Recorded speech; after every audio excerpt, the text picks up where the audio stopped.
Okay, the way that we measure the depth is we're going to take a straight, good, solid ruler. We're going to put it across the end here.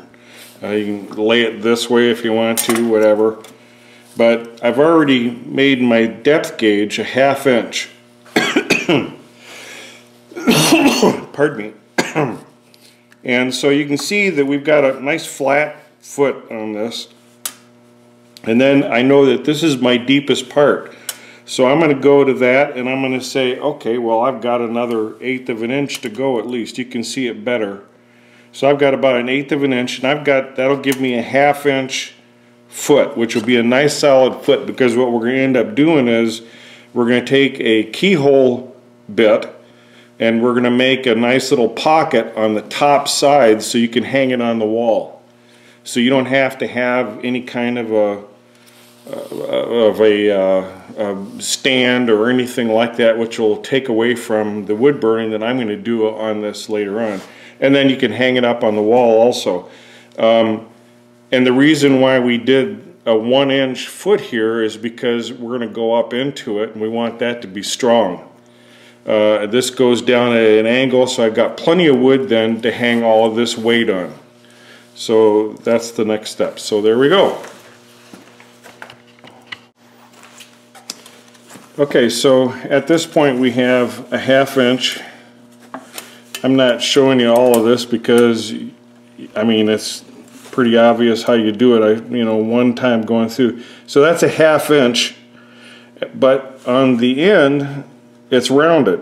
So now that's where our skew comes in. Now it's going to flatten all this out. I'll show you this part naturally.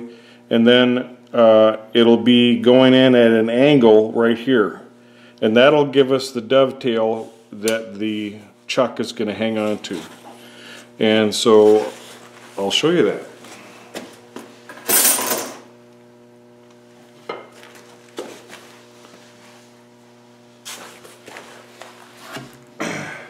I always get it turning a little bit. It's easier on the motor. And I need to raise my, I need to be right in the middle. I need to raise my tool rest. It's one of the reasons I wear a glove. You can see it's pretty worn on that side there. I wear a glove because, well, I guess I'm a wuss.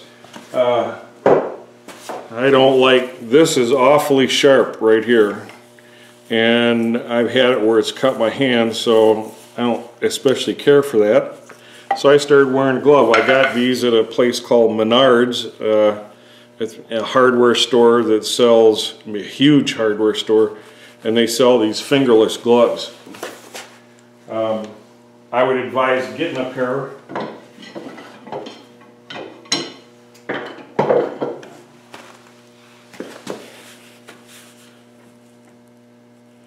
Raise that up right to about right in the center. And you want the blade itself to be in the center, just like that. One of the reasons I always spin everything is to make sure it's not hitting anything.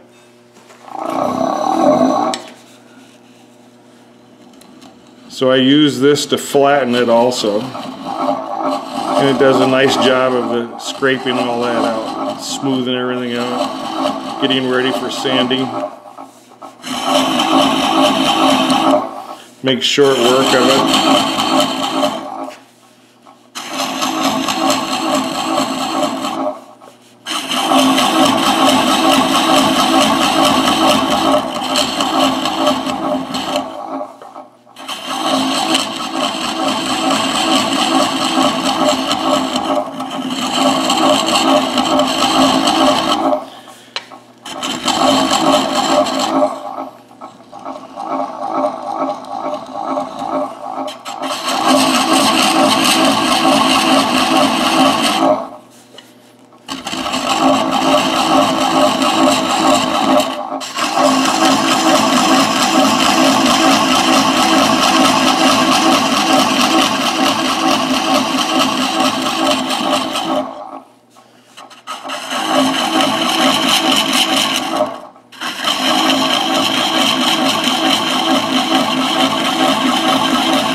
final cut to clean everything up.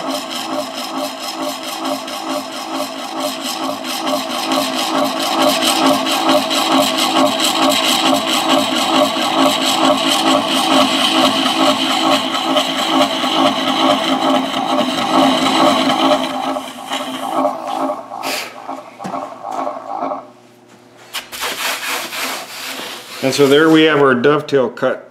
We're going to do just a little minimal sanding on it. A little sanding on this. We'll already have our ridge. It won't matter if we lose our pencil lines. And then we'll be able to turn this down to a decent foot. And then even all of this portion out. It goes up and down a little bit, so we'll get that done in just a second.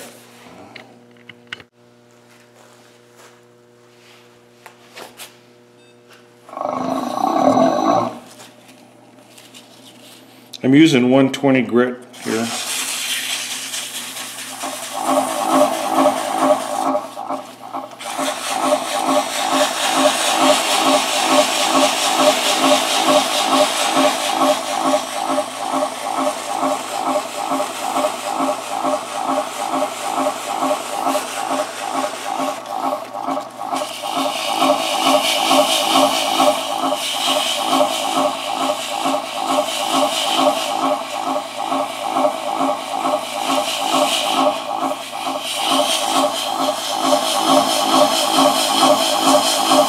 Just trying to get rid of a few lines, that's all. Nothing major. It'll be finished, and I mean, nobody's ever going to see it.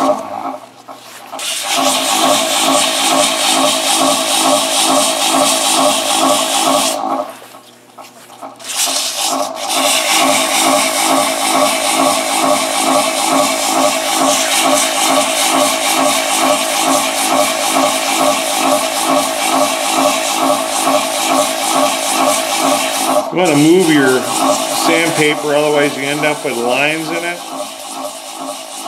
in the wood. Give one last little bit to this dovetail, and that's it.